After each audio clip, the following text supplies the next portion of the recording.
ঈমান ছাড়া কি আখিরাতে মঙ্গল লাভ করা যায়? উত্তর: ঈমান ছাড়া কোনো আমল কবুল হয় না। আল্লাহ তাআলা বলেন, যারা ঈমান আনে ও সৎকর্ম করে তাদের জন্য রয়েছে ক্ষমা ও মহান প্রতিদান।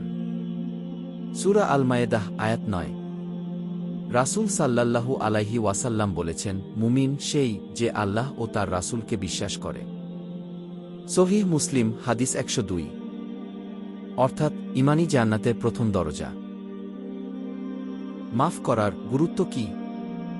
উত্তর: ক্ষমা করা একজন মুমিনের সৌন্দর্য।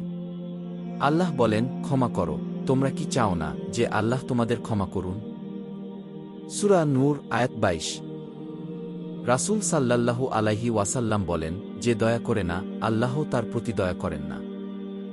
সহিহ বুখারী হাদিস ৬০১৩।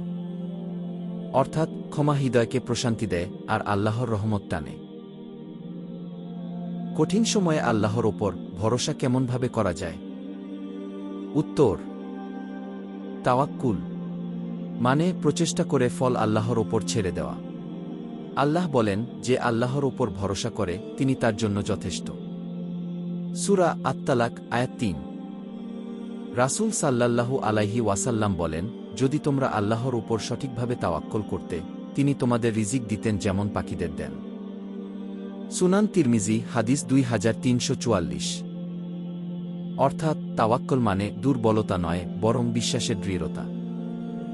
ইসলাম সম্পর্কে জানতে সাবস্ক্রাইব ও বেল বাটনে ক্লিক করে আমাদের সাথে থাকুন।